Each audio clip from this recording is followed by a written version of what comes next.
Welcome to Native America Calling. I'm Sean Spruce. A young indigenous boy goes missing, revealing a sinister plot in the novel Treat Them as Buffalo by Métis author Blair Yoxall.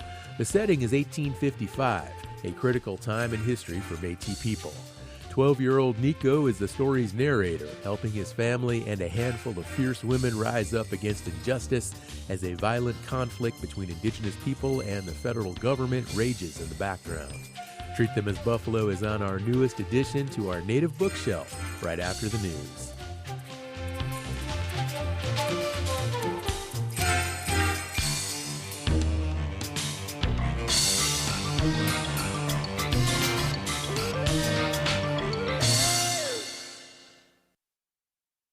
This is National Native News. I'm Jill Freitas.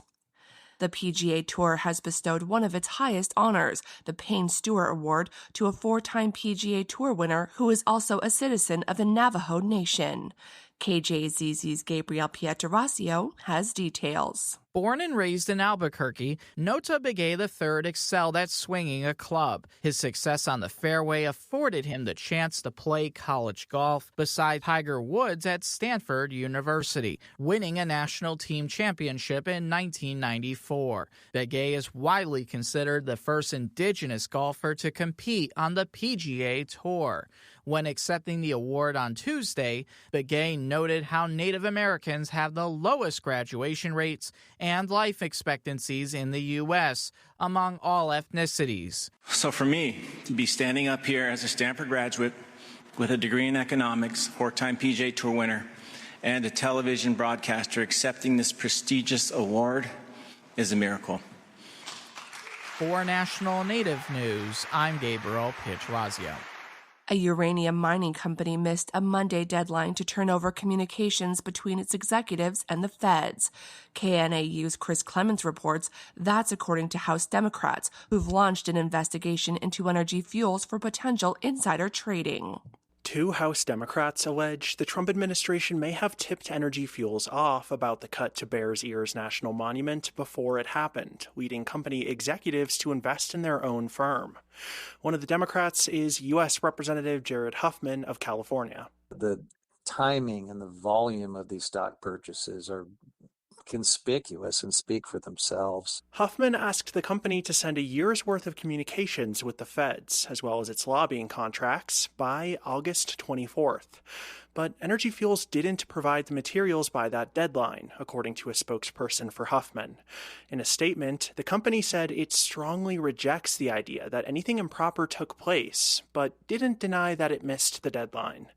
Energy Fuels stands to benefit from less protections to the uranium-rich monument, the lawmakers argue, because the company owns the White Mesa Mill, the only conventional uranium processing mill in the U.S. For KNAU, I'm Chris Clements in Flagstaff. Minnesota Governor Tim Walz has signed an executive order blocking new state mineral leases and halting permitting work for proposed non-ferrous mining projects in the Rainy River Headwaters watershed near the Boundary Waters. The National Congress of American Indians praised the move, saying it protects treaty rights, tribal resources, and culturally significant lands from potential mining-related pollution. NCAI also recognized the Bois Forte, Fond du Lac, and Grand Portage bands of Lake Superior, Chippewa. The three 1854 treaty tribes have pushed for protection from the region and earlier this year joined the Red Lake Nation and an Anishinaabe First Nation in Canada in a cross-border effort to protect the watershed. NCAI Executive Director Larry Wright Jr. says the order provides immediate relief, but permanent protections are still needed. The organization is calling for federal legislation permanently withdrawing the Boundary Waters and Rainy River headwaters from mineral leasing and development. On this day in 1763, British Commander Geoffrey Amherst wrote a letter calling for the destruction of native people resisting British expansion. The letter came during Pontiac's War, when a confederation of native nations fought British forces around the Great Lakes and Ohio Valley. Amherst also supported efforts to spread smallpox among native people, one of the most infamous examples of biological warfare discussed during the colonial era. I'm Jill Freitas.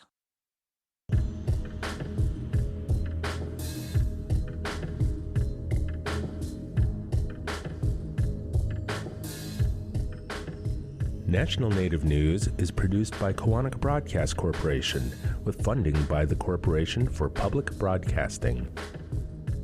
Support by Sonosky Chambers Law, championing tribal sovereignty and Native American rights since 1976. From opioids litigation to treaty rights to tribal self-governance. With offices in Washington, D.C., New Mexico, California, and Alaska. Sonosky Chambers Law. Tribal Development Partners, helping tribes build toward their goals through 105L leasing and essential facility development. Empowering sovereignty, strengthening community. More at tribaldevpartners.com, proud supporters of this show.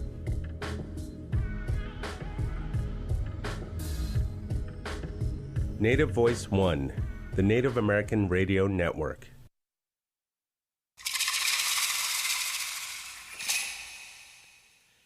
This is Native America Calling. I'm Sean Spruce.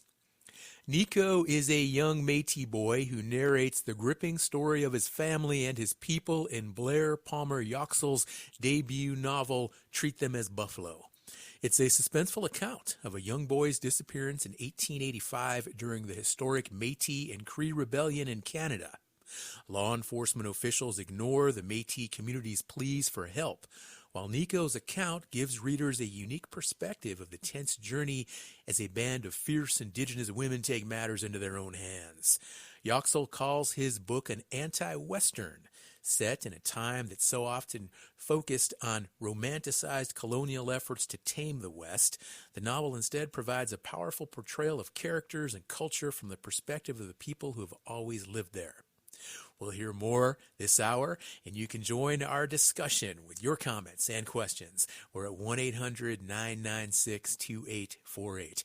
How do you wish Native people were portrayed in Westerns, in books, and film, and cinema, and television? Let us know. That number again is 1-800-99-NATIVE. Joining us now on Zoom in Calgary, Alberta, Canada, is Blair Palmer Yoxall. He is an author and a citizen of the Métis Nation of Alberta. Blair, good morning. Welcome to Native America Calling. Thank you so much for having me. I'm very excited to be here. This means a lot to me, so thanks again. Absolutely. I'm excited to really appreciate your publisher sending us advanced copies of the book. And let's begin with 12-year-old Nico, who narrates what is a very suspenseful story with the backdrop of an important historical event. How did you choose his character as the main perspective of the novel? So as a kid, I always grew up just loving Westerns because they were like the only genre in which I was guaranteed to see other Indigenous people, but they were also the only genre that took place in a homeland that reminded me of my own. And so I kind of wanted to recreate that like sense of splendor and awe and shock in one regard for the Western, and that to me that was quite important. But I also really wanted to kind of like childhood is such a gift that not all of us get to experience, especially a lot of us with, dealing with colonialism, dealing with racism. And for me, I wanted to have this opportunity for this young boy to kind of have his coming of age, but also have his childhood, respected by his family, respected by his community. And so for me, this felt like a really exciting opportunity to kind of explore how we come to see ourselves as like living within like a post-colonial or colonial matrix. But I also wanted to explore a little bit about like how like violence, family, community, fear, hopelessness, hopefulness. I wanted to see how all of these could interact with each other and how that could either improve the storytelling or change the storytelling. And so for me, I found that like working with a child narrator for a Western really kind of, as you were saying in the introduction, really stand up against like these masculinist, these very colonial, these very like wonderful, awestruck male protagonists who like conquer nature and conquer the people who live in that nature. And I really wanted to stand up against that. And to me, I just thought using a young boy was a great way of kind of breaking that mythology down and then kind of giving us an opportunity to claim the Western as an Indigenous genre. I think there's so much history and there's so much perspective that we can add to the Western to really make it our own. And I just thought that using a young boy, as big of a risk as it is, I thought if I did it well, it could help communicate some of those, I don't know, I guess like kind of like personal components of stories about war. Blair, it sounds like maybe this was kind of a childhood fantasy of yours come true then, and maybe you lived a little bit vicariously through this narrator, Nico, in his perspective. But I'm curious to know also, were there ever challenges, like were there ever elements or themes or parts of the book where you thought, geez, it would be helpful, though, to maybe have an older character narrate this part? Or were you okay just letting Nico write it out in his perspective, dominating throughout the story?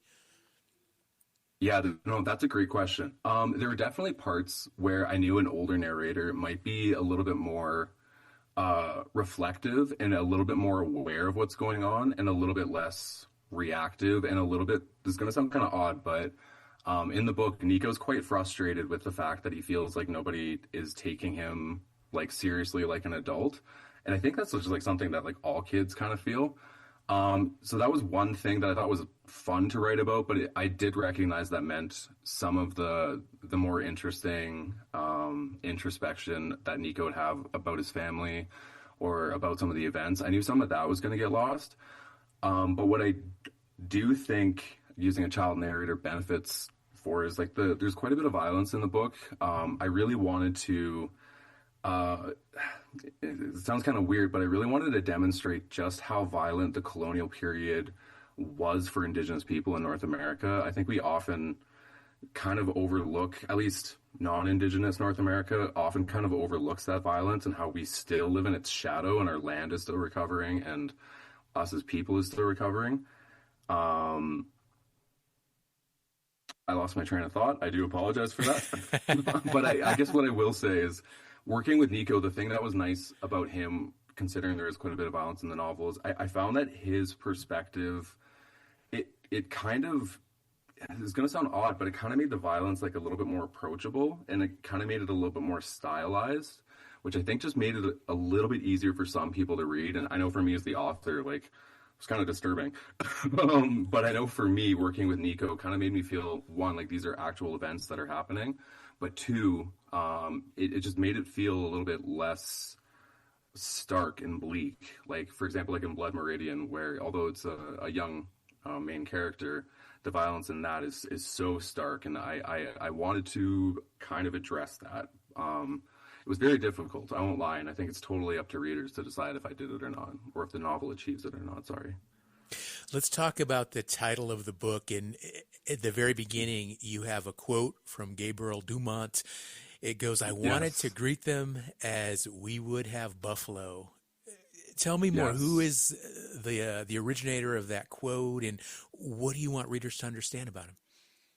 Oh, yeah, absolutely. So Gabriel Dumont, he was the primary military leader for Louis Riel's government in 1885. So in 1885, the Métis Nation started having issues with Canada encroaching on Métis and Cree lands. And so Louis Riel, who was a Métis man from Red River, which is nowadays in Winnipeg, the Métis people living in Saskatchewan had asked for him to return to Canada because he was living in Montana at the time, asked for him to return to Canada or return to what's going to become Canada, to build a government to stand up to the Canadian government and hopefully negotiate land and food rights for the Métis people and for Cree people living in the area. And Gabriel Dumont was an historically well-revered warrior, veteran, and a buffalo hunting chief. So in 1905-ish, if I remember correctly, Gabriel Dumont was doing an interview. I don't remember with who, to be honest with you, but somebody was asking him what it was like fighting with the Canadian Army, fighting against the Canadian Army at a particular battle on Métis land that was called either Turon's Coulee or Fish Creek in Canada, Métis Nation. We don't really care which way you refer to. But Gabriel Dumont, during this, reflecting on this battle, had told the interviewer that he wanted to treat the Canadian soldiers as they would have buffalo. And that really stuck with me because my supervisor, this this project is born from my Master of Arts thesis in English at the University of Alberta in Canada. And my supervisor is actually like a distant niece of Gabriel Dumont. And so she wrote a poem when she came across this same quote. She wrote a poem called I Wanted to Treat Them as We Would at Buffalo. And she was imagining what did she think Gabriel Dumont meant by that. And so she had thought about the responsibility that Plains Indigenous people have to the buffalo for sustaining our cultures, for bringing us food, shelter, for bringing us, like a backbone for the culture, so to speak. But one of the things I also found really interesting about like reading about buffalo hunts is as much as we revered the buffalo, relied on the buffalo, this was still like the hunts were like pretty brutal. They were pretty violent. They were very important to us as a nation, but they were pretty hardcore to be part of. And so I spent a lot of time thinking about what does like respect, like how significant is that to history? So for me, I wanted to take just a little piece of that quote from Gabriel Dumont that Marilyn Dumont had explored in her poem. I wanted to kind of play with that. What does it mean to be treated as buffalo, both from an Indigenous perspective and from a non-Indigenous perspective? Because I think it kind of signals two different things. And I think there are a couple different lenses you can read the book with. And I think for me, like what it means to be treated as buffalo is one of those lenses. If that makes any sense at all. It makes a lot of sense. And that's really important that you make that known to your audience and your readers, that because I do agree that oftentimes it seems like we get kind of caught up in some of these romantic ideals, like what buffalo hunts maybe represented, without the stark reality of what it would have been like to participate in something like that. So you really, it's really powerful. And I love learning through historical fiction. It's just a wonderful way to learn. And, as someone who's lived his entire life in the States, and my knowledge of Native history is very much narrowly focused on what happened here in the U.S. So when I read your book, it gave me so much insight into, what was happening in Canada during the late 19th century and how were some of these events unfolding. And I want to ask you a little bit more about Louis Riel, because, again, a key figure here in this book. We do have to take a break, and when we come back, you're going to do a reading for us. So we'll be ready for that. And we have the phone lines open for listeners as well who would like to join this conversation. 1-800-99-NATIVE. Give us a call and speak with Blair Palmer Yoxall.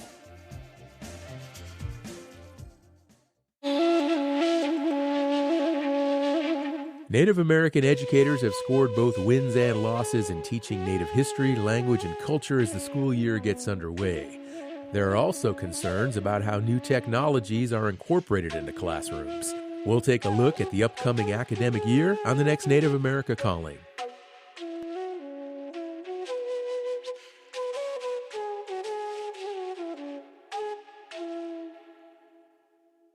Trickster Cultural Center hosts the 12th Annual National Gathering of American Indian Veterans to honor veterans and military personnel of all cultures, eras, and branches in a Native way.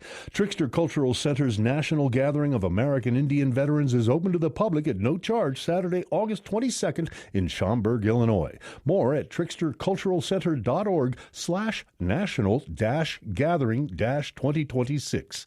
Trickster Cultural Center supports this show. Thank you for listening to Native America Calling. I'm Sean Spruce, and today we're talking to Métis author Blair Palmer Yoxall about his debut novel, Treat Them as Buffalo. It's a Western of sorts, told from an Indigenous perspective. Listeners can join us today. Give us a call. The number's 1-800-996-2848. That number is also 1-800-99-NATIVE. Join the conversation. Speak now with Blair Palmer Yoxall. 1-800-996-2848. Blair, you have a reading for us from the beginning of the book. Do you want to preface it or just get started? Yeah, I'll give just a really quick preface. So the reading I'm going to be doing today comes from the first chapter of the book called When Bad Things Happened. When Bad Things Happened is one of the Cree language translations for the rebellion in 1885. The little excerpt I'm going to be reading, it's not too long, so I won't bore anyone, as I hope not. But the particular reading I'm going to be doing is just kind of historicizing part of what led to the conflict, considering, it's quite significant to the story. So I'm going to get started right now. Ever since forever ago, Japan's been the one trusted to, Japan means great-grandma in Cree. Ever since forever ago, Japan's been the one trusted to use fire to change the forest. Burning them spots here to make better blueberry bushes. Burning them spots there so there ain't no fuel nearby for when the big fire happens. When lots of other half-breed people from this place called Red River moved to Lac Tuapistel in the 1860s and 70s, they hired Japan to clear land along the Beaver River or in the bush near the lake so they can live like they did back home on the open prairie. Most farmers didn't have no money to pay Japan. So a few years before me and cousin was born, Monsieur Xavier Fleury got everyone in LTP together to build Japan one of the nicest homesteads in all the Northwest. A proper 2-story house big enough for the whole family. They fundraised to buy Japan pretty things like glass windows and a stove, even built a bazillion bookshelves for Japan, giving her proper space to store her library. People didn't leave Red River because they wanted to. They left because buffalo was disappearing and lots of folks from out east was settling the prairies. New Canadian law said our land in Red River didn't belong to Indians or half-breeds no more because Canada bought all the Northwest from the Hudson's Bay Company. Ottawa wanted to fill the prairies with European farmers. Indians and half-breeds had to go. It started a big uprising before Christmas in 1869. This guy called Louis Riel took over Fort Garry and made a government for half-breeds in Red River to keep our land. They even executed a guy from Ontario. Everything was bad. No one knew what would happen next. Then Ottawa got involved, agreed to turn Red River into the province of Manitoba when it all ended in 1870. But Manitoba became dangerous for Indians and half-breeds. Posses of vigilante soldiers from Ontario got violent. Men was murdered, women and girls too. Japan even framed an old newspaper article all the way from Minnesota calling it a reign of terror. So lots of Indian and Métis people moved from Red River, to all over the Northwest where their ancestors worked and lived. Fort Benton, Pembina, St. Paul, Qu'Appelle, Batoche, Lac Tuapistel, Île-la-Crosse, Fort McMurray, Fort Edmonton, to build new homesteads, to meet new people who looked and talked like them, to reconnect with old family, to marry new family, to trap in the bush, to farm river lots. Nowadays, there's about 100 or so people living within 10 miles of Lac Tuapistel in cabins and homesteads in the bush, then another 150-ish people living on river lots along the Beaver River. We live in the bush just east of town. Japan's lived in LTP damn near all her life. Since the uprising ended, Lac Tuapistel has become one of the biggest towns in the whole district of Saskatchewan. So big that the Northwest Mounted Police started converting an abandoned fort on the north side of the lake into an outpost last fall. Japan misses olden days when Lac Tuapistel was nothing more than trap lines, the lake, and the fort. But she also adores how much town has grown up with her. Nowadays, there's lots of French-speaking families, Cree-speaking families, English-speaking families, many language-speaking families, trapper families, horse border families, trader families, farmer families, freighter families, devout families, traditional families, Catholic families, Protestant families, even a few Nodistant families. Kate McCannon calls me a Nodistant, Japan once said. I ain't never understood. Japan comes to mass and ceremony, smudges and prays, goes through all the motions, but, in secret, she don't even believe in God. Baudel will never say that in front of Père Brisson. Okay? Cousin couldn't have disappeared at a worser time. No siree. Japan says she didn't hear of no family in all Lac Tuapistel who didn't lose at least a third their crops or gardens to drought and frost last year. There was even less game than Imam had ever seen. Japan's been cooking up ham hock soup all week because that's all we got left of our poor pig Percy. We got a fancy root cellar in the homestead, a latch in the floor covered with a bearskin rug so nobody trips on it. Usually the cellar is stocked full of potatoes, sacks of flour and sugar, bottles of vinegar, seeds, dried berries and meats, pork pemmican, bear grease, duck fat, pickled eggs and carrots and onions and cucumbers. But there ain't much food this year. To make it worser, half our in-the-ground carrots was spoiled by rabbits this summer, half our in-the-cellar potatoes was spoiled by a family of rats cousin discovered around Christmas time, and half the in-the-sack pork pemmican was spoiled by the same rats who made babies we didn't know about. Japan used to say no animals in the house, but after them rats broke her rule, she started keeping the cats inside. Problem is, Felix and Miss Kitty always sneak outside whenever Japan opens a window or door. We finished building the church 2 springs ago. Me mama says the church got finished right when we needed it most. Life's got awful dark for us in the Northwest. The church gives us a place to be together. It gives us a symbol of hope.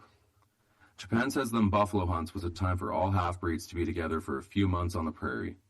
Even for us bush breeds in Lac Pistol, there ain't enough coyotes or martens to make good money selling furs to feed everyone without meat from buffalo hunts. Me and cousin ain't never ate buffalo meat before. We was little kids when the buffalo died in Saskatchewan forever.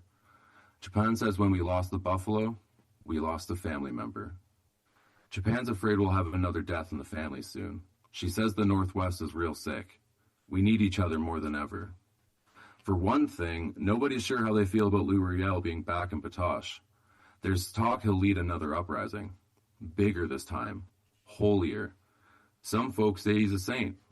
Others say he's insane. It's like half the families in Lac Pistol think Riel's come to save us from tyranny like Jesus himself.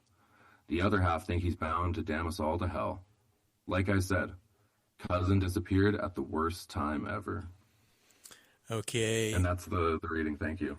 Yeah, Blair, that is fantastic. You have so much going on in that passage and throughout the book. I mean, the historical references, the whole essence of community. You've got the dialogue going on, and there's so many elements here, and the emotional side of it. There's suspense, there's tragedy, there's humor. You just capture so much with your writing. I just really want to applaud you. Yeah. And we have a caller on the line who I want you to talk to here in just a moment. But first, I do want to talk a little bit more about Louis Riel, because as you mentioned there just now in the reading, he's portrayed in your book as a controversial figure, even among his own people. And he was, in fact, a very controversial figure, key figure in the Red River Resistance and then later the Northwest Rebellion of 1885, which is the central theme of the book. But can you give us a brief overview of Louis Riel? And will readers of the book learn any new details about his life or maybe the resistance movements that he led? Absolutely. So Louis Riel was a Métis man who was born in 1844, if I remember correctly, in Red River Colony, which is nowadays in Winnipeg and Manitoba. Something that was kind of unique about Louis Riel at the time is, one, his mother was actually a white woman from Quebec. She was one of the first white women to ever cross the prairies in Canada. So he had a little bit of privilege through his mom that a lot of Métis people and a lot of First Nations people living in the Red River Colony didn't have access to. But also kind of interestingly, his dad was his dad was Métis, and his dad was a very active political figure in the Red River Colony.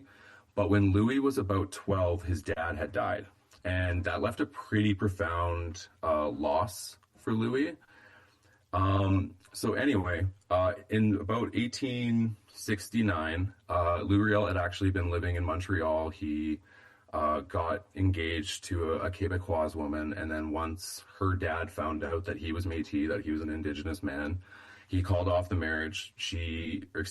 Louis was kind of in a bit of a daze, and Louis Riel had really, really poor mental health. Nowadays, a lot of people think he may have either had bipolar disorder or schizophrenia, because he fairly often would have severe bouts of psychosis, of having hallucinations and of having delusions about grandeur and about being like the second coming of Christ, for example. So Louis, although people really respected his intelligence, his education, his family, and his morals and his ethics and his values, his mental illness and the way that had interacted with Catholicism, Métis people back in the day were typically very Catholic. Our historical Catholicism is kind of like what you'd see in Mexico. But unfortunately for Louis, he was kind of in a position to take advantage of the power of the church in the Métis community and use that for politics. I don't necessarily think he was trying to be exploitative, in my opinion.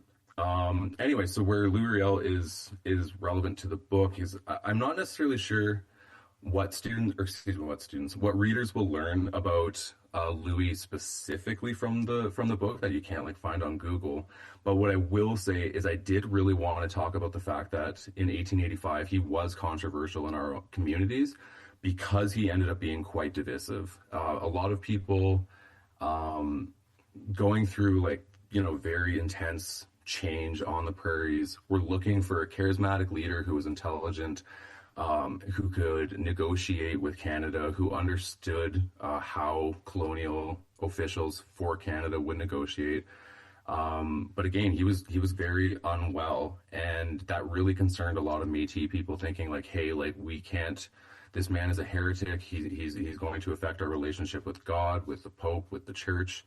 Then other people were like, no, we are so desperate that this is exactly the man we need to lead us, because he knows how to rally us. He knows how to get military support. He knows how to build a government with the most effective and possible. Would you describe him as a demagogue? You know, it's super controversial, but yeah, I personally would. Again, I'm actually quite sympathetic to Lou Riel. I can kind of relate to him in ways that I both like and don't like, if I'm being perfectly honest. But I definitely would admit, at least when it comes to politics, he was definitely a bit of a demagogue because he demanded a lot of loyalty, and he actually made his government. Was called the Exo Edate. I mispronounced it in the audiobook, but for him, that government, it being sacred, it being holy, was very, very, very important. And again, he did demand loyalty from his government to him, which was very controversial in the community. Well, once again, Blair, great writing, awesome passage. Let's go to the phones right now. We have Nathaniel, who is listening to the show in Eagle Butte, South Dakota, on radio KIPI. Hello, Nathaniel. Welcome to our conversation. Hi, thank you for taking my call. I just wanted to say quickly that I really like the historical part of the book because I'm a graduate of the University of Minnesota Morris. And one of the things that I learned is that when we were at boarding school, a lot of our students came from Turtle Mountain, and it was never quantified, but there were a lot of Métis people among them because they had come down to Turtle Mountain as a result of the Rare Rebellion. So I was really glad to see that history in a book by a Native person, a Métis person.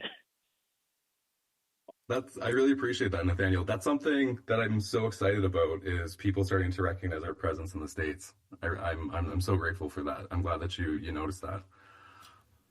Thanks, Nathaniel, for calling in. Blair, let's also talk about how the Métis characters in your book refer to themselves as half-breeds. Yeah. And, of course, that's a term that's really not used today, at least not in polite conversation. Mm-hmm. But can you talk a little bit about Indigenous identity and how it relates to the Métis? Yeah, I love that question. And I won't lie, this is a really big question. And I think you're always going to get slightly different answers from other Métis people. So for us, Métis technically means mixed race. We don't identify as, how can I just phrase this? Métis people, we typically don't see ourselves as being Métis if we are like half white and half Indigenous. That, for us, mostly that just kind of means that you're mixed race. But back in the day, back in like the 1600s and the 1700s, there were effectively two races on the prairies. There were white men and First Nations people. And so when they started making children, because that's what people do, when they started making children, these little mixed race kids, they were just easy to identify as, oh, these are the Métis, these are the mixed race. What the Métis, these original ancestors, for lack of a better word, in like the 1700s and the 1600s, for whatever reason, they didn't identify entirely with either their white parents or their First Nations parents. For Métis people, that's usually French voyageurs and Cree women or Ojibwe women. For whatever reason, our ancestors just didn't feel like they belonged wholly in either of their parents' cultures, but they seem to really identify with each other as people who are native to the land, who believe in like buffalo hunting and having a land-based existence. They identified with each other more than they identified with their parents, and then they started making their own communities, and that's how the Red River Colony, from a Métis perspective, kind of got started. Is all these mixed people just started hanging out, and they kind of created their own ethnic group. They kind of started making the Métis out of that. So at the time, the word half-breed was kind of like an acceptable English language translation for Métis people. It was also used, like, applied to people who were mixed race, which makes everything even more confusing. But for us, that was just an acceptable way to refer to us. You're totally right. I don't hear that word in polite conversation, like, unless it's amongst other Métis people or referring to old church records, because old church records would often recognize us as being half-breeds. But for me, the thing that I think is so important about this book is it kind of helps people recognize how Métis people fit in that really complicated matrix of what makes Indigenous people Indigenous. I know I often, to help people kind of understand what a Métis person is, I often compare us to, like, Mexican people who are also Cree. And I say that because our relationship with those, like, in my opinion, they're like grandparent cultures, like the French and the Cree in my case. It's they've kind of blended to make something totally unique that still feels very familiar. And like accordingly, Métis people, we've often had very, very complicated family networks, in particular with other Cree and other Cree and Ojibwe people. And that was one of the things that I wanted to kind of inject in the books. I wanted to have some conversations that Métis people have with each other. And I don't want to say let the world in, but to kind of let the world know that we're still getting to know our identity, because our identity really got attacked and stunted, for lack of a better word, after the rebellion in 1885. All right, we're gonna have to take another break. I love that term, grandparent cultures. That really helps put an understanding to this really, really good nuanced conversation we're having today. Short break, and we'll be right back. BizCon Alliance 3-day conference takes place October 6th at the Foxwood Resort in Connecticut, connecting government and business decision makers to address today's federal, local, and tribal business landscape. More at bizconalliance.com. Command Holdings supports this show. Need an actionable plan to achieve your goals? Kaufman & Associates strengthens Native organizations through culturally grounded strategic planning. More at kaufmaninc.com, KAUFFMANINC.com. We're glad you're with us today on Native America Calling. I'm Sean Spruce, and we're discussing the book Treat Them as Buffalo by Métis author Blair Palmer Yoxall. It's a historical yet suspenseful story set during a pivotal time in Métis history. Comments or questions can be voiced by giving us a call at 1-800-996-2848. That's also 1-800-99-NATIVE. And we have another caller on the line right now up in Jemez, New Mexico, but I'm going to hold off just a minute on this call because first, Blair, we need to talk about the female characters in your book, because this is also a very central theme here, female empowerment, this whole idea of women warriors and how they're projected. And specifically, one of the characters by the name of Kate McCannon, she carries a sawed-off shotgun. She's the leader of a group of freedom fighters. There's also a confrontation she has with a Catholic priest. So tell us more about the inspiration for her character and the others as well.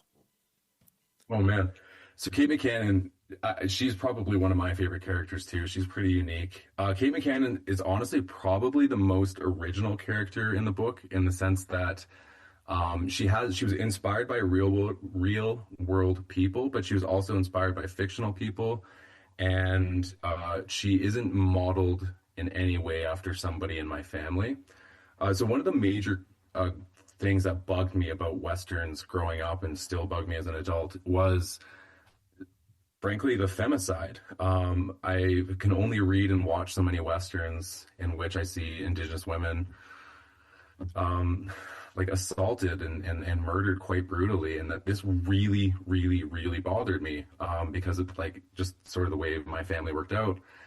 My family has a lot of strong and very interesting Indigenous women, and my dad was non-Indigenous, but just by chance, his family also was full of very strong, interesting, big personality women. So Kate McCannon, one of the things I wanted to do with her is I wanted Nico to have like a John Wayne kind of character to look up to. I wanted Nico to have not like a maternal figure to look up to, but like a genuine role model. One of the things I've just kind of always been interested in is my dad and my maternal grandfather. Neither of them had like healthy male role models, or enough healthy male role models that I would expect most young boys to need to become really great fathers. I was really lucky that I had a great dad. My mom had a great dad. And this was always really interesting to me, is like, where did these men learn masculinity, and how did the women in their lives and it like kind of help them have a more healthy version of masculinity when so much of our masculinity has been changed with colonialism. And so with Kate McCannon, I wanted to build a character who was easy to look up to, easy to root for, but was also very complicated and was larger than life. That's one of the things I think is cool about Westerns, is like the characters are almost always a larger than life. The landscape is larger than life. And I thought Kate McCannon really fit that. And she was loosely inspired by a woman named Annie Bannatyne, who was a Métis woman in the Red River Colony, who had actually taken a horsewhip to a journalist from Toronto who wrote a very racist article about Métis women in the Red River Colony in 1869. And Annie Bannatyne took a horsewhip to him. And Kate McCannon was inspired a little bit by Annie Bannatyne, having that sort of strength and power in the community. But she was also inspired by, of all people, Omar Little from the TV show The Wire. I wanted who's my favorite TV character of all time. And I was like, oh, this is Omar. Omar's going to be fantastic as a model for Kate McCannon. And she was a lot of fun to work with when I was writing the novel, and when I was kind of working through who all the characters were going to be. And I just found that she was going to be a really exciting leader. So everything kind of fell into place with her. What's also falling into place here, Blair, is I'm just envisioning this going to the big screen here, because this is such a riveting story. But before we talk about that, maybe here, let's go back to the phones where we have Glenn listening in Jemez Springs, New Mexico, and he's tuning into the show on KUNM Radio out of Albuquerque. Hi, Glenn. Great to have you calling in. Thanks so much for this wonderful program today. And talking about strong women, Deb Haaland hopefully will be our next New Mexico governor. Anyway, I had a question for the author, if he's aware of the writer, New Mexico writer Tony Hillerman, A Thief of Time, a really good book, wherein Navajo tribal policemen Joe Leaphorn and Jim Chee are featured. So just a question. Thank you. Yeah, excuse me, sorry, I'm losing my voice a little bit. I haven't heard of Thief of Time. I'm absolutely looking this up now. What was the name of the author again? Sorry? Tony Hillerman. Tony Hillerman. You know, the big series right now, Dark Winds, is inspired by one of his books. Yeah, he was a big writer. Okay. He focused a lot on Navajo and Hopi culture back in the 80s. That's awesome. Okay, Tony Hillerman. I'm absolutely looking this up. Hopefully I can sneak him into my doctoral research too. I really appreciate the recommendation. I'm looking that up, absolutely. Right on, Blair. Well, like I mentioned earlier, I mean, this story is definitely written in a way that is very cinematic to a reader. Mm-hmm. Any movement, any momentum right now towards putting this on the screen? I mean, not that I'm aware of. I will admit, I mean, obviously I would love to see it on a screen. I think, you know, I was inspired a lot by films and video games in addition to books. And I do think this is a very active story. And yeah, I would love to see it on screen. Admittedly, I know I'm a little wild for this, but I actually love to see it animated, because I think animation would probably be the closest way that we could get Nico's voice to communicate with on screen, to communicate with viewers on screen. But I mean, if it does come out, absolutely watch it. I'm sure you'll very much enjoy it. But yeah, right now, not that I'm aware of, but fingers are crossed. Okay. Now there is an audiobook available. It's narrated by Izzy Bulbear. Were you involved in that choice? And tell us more about Izzy's role in bringing this version to the audio. Yeah, so I was involved in helping select Izzy to be the narrator for the audiobook. This was a really exciting process for me. My publishers had reached out saying, hey, we've had, these are 5 people who did some auditions. Want you to listen to them, tell us what you think, Blair, is the author, and then we'll integrate that into our decision for who chooses. And Izzy just gave like a very, very, very excited and very like a very committed audition for my book to read it. I was really excited to see his passion, his excitement. And I know one of the things that I was really hoping for my book is I wanted to get other Indigenous artists involved, whether that's in Izzy's case, getting to do the audio narration for the audiobook. I think Izzy did a great job. This was a hard book to narrate as an audiobook. Even sometimes when I'm reading it, I'm like, I don't know how I'm going to read this section, but I have to figure it out on the fly. And honestly, some of what I do for some of the harder parts to read, I've kind of copied Izzy a little bit.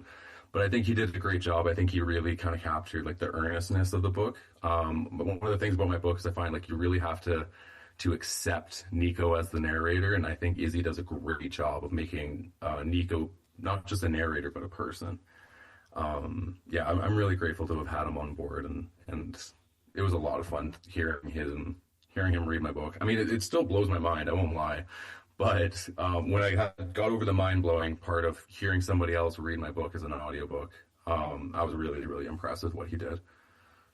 Blair, you also acknowledge Sarah Desjardins and John Palmer in the book. Who are they, and what do they mean for the story? Absolutely. So John Palmer was my maternal grandfather. He was a man that I talked about not having a lot of healthy male role models in his life, yet he still turned out to be a great dad. So my grandpa John, he was, and this is fairly uncommon with Métis people, but my grandpa was actually a residential school runaway. Residential schools in Canada are kind of like the Indian boarding schools that operate in the United States. And yeah, my grandpa, he was sent to a residential school with his older brother by his mom, who is Sarah Desjardins. And because of that experience in residential schooling, in addition to some other parts of his upbringing that are only kind of relevant to the book, my grandpa never got to have a close relationship with his mom, and he regretted that throughout most of his life that I knew him. And just before he died, when he told my mom about going to residential school and how he had actually blamed his mom for going, it kind of broke my heart, to be honest, because like I have a really good relationship with my mom. It's I feel really close and really lucky to be close to her, and I wanted to give my grandpa an opportunity to see how much his mom loved him, but also to give him an opportunity for his mom to kind of protect him from colonialism. And so for me, I really wanted to write a book that I wish my grandpa could have read when he were alive, and that I wish my great-grandmother could have read while she were alive. I have no idea if they'd like the book, to be totally honest. But I really, really wanted to give them the opportunity to kind of like have the upbringing that I think my grandpa, to have the love in an upbringing that I think my grandpa deserved. And I wanted, to give my great-grandmother a chance to protect her son, to actually be the mother that I know she would have wanted to be for my grandpa. And so for me, in this regard, the book there's a lot of references to my grandpa's family, a lot of references to his community. The book is heavily inspired by him, and how much I wish he could have had his mom be there for him and vice versa. Okay. It's very personal in that regard. And it's such a great way to document some of this family history. I think about, when you say like, what would your grandparents think? How would they react? I think about that so much of my own grandparents and how they would relate to just some of the topics that are, on the buzz right now that people talk about and think about. Just a fascinating conversation. I also want to ask you about the whole concept of religion, because Nico questions that throughout the story. And he also has concerns, loved ones who are going through so much pain, and he questions that, like, what is, this whole morality of that. So we're going to begin to wind down the show here in the next few minutes, but talk a little bit about the theme of religion. And even in the passage you read, that was, again, that questioning notion was there. Yeah, so back in the day, back in like 1885, the Catholic Church was very central to the Métis Nation for how we understood ourselves, how we understood each other, how we frankly related to our land even. So historically speaking, the Catholic priest in the community, in the Métis community, was almost never Métis. I've never heard of a Catholic priest in a Métis community being Métis. They were almost always French, and often from France. But they were still considered to be the strongest person in the community, or the most powerful person in the community, because of their connections and because of their role in bringing the church community together. This isn't really the case anymore with Métis people because of at least in my family, for example, even though my great-grandmother was a devout Catholic and my grandpa was baptized and things like that, my great-grandmother left the church, and my great-grandpa, or excuse me, not my great-grandpa, my regular grandpa, he just never really, he was very resistant to religion. And I personally, I'm not religious or spiritual, so for me this is a little bit anthropological. But one of the things I was really curious about is what happens to the community when the role of the church starts breaking down or starts becoming problematic. But also, how does this affect somebody having their entire worldview be kind of upended by what's happening in the community? So for me, I was really interested in how would a young kid respond to seeing all this this violence and this fear? How would a kid respond, and how would his relationship with God and the Creator change? And this was just really interesting to me because there's part of me that kind of mourns the fact that Métis Catholicism doesn't really exist like it used to. Most Métis people I met who were Catholic were more taught by church teachings in residential school and not in church teachings in the community from back in the day. And so I wanted to mourn that a little bit, but I also really wanted to figure out what's it like to go through the process of losing your religion because things are not going the way you were told them to go. I will definitely admit this is one of the harder parts of my book for me to write, just because I have to open my mind in ways that that don't quite feel natural to me. But it also helped me understand how desperate Nico is, how desperate his family is, and just how much people look for help and for support when they're going through something as severe as what Nico goes through in the book with his cousin being kidnapped and other aspects. I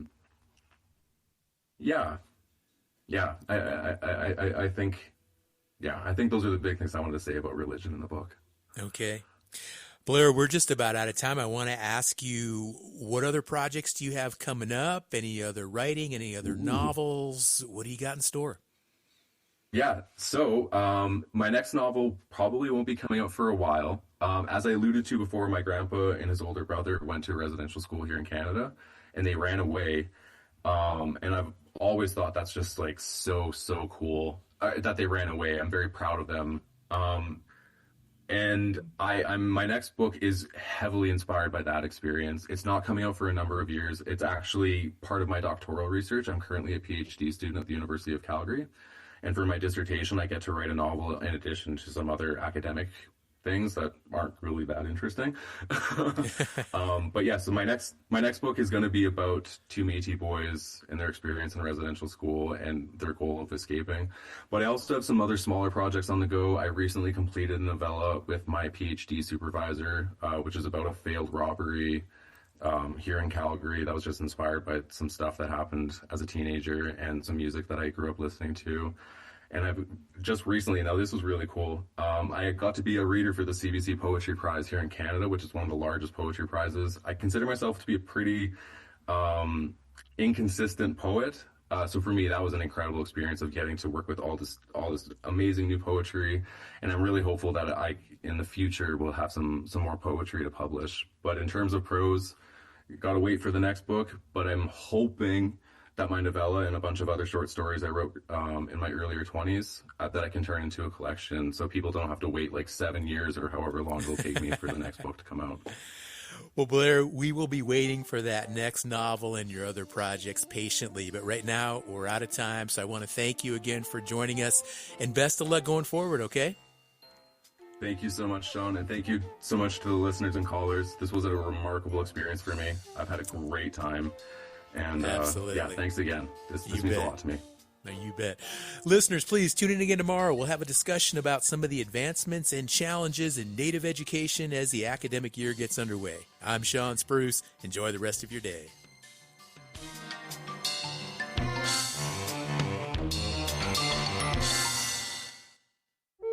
Grand Canyon Conservancy fosters visitor engagement with the landscape through learning, discovery, and stewardship.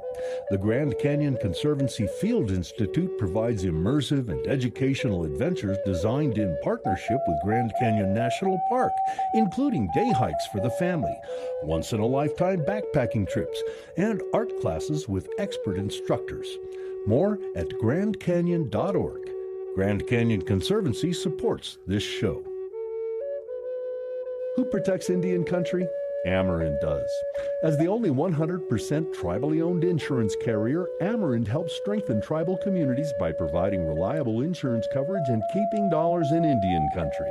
From property and liability to commercial auto and tribal workers' compensation, Amerind is here to protect what matters. Celebrating 40 years of serving Indian country. Learn more at amerind.com. That's AMERIND.com.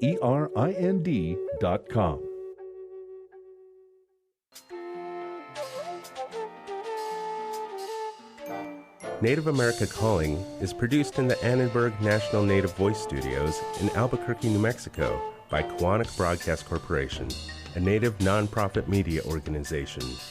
Funding is provided by the Corporation for Public Broadcasting with support from the Public Radio Satellite Service. Music is by Brent Michael Davids. Native Voice One, the Native American Radio Network.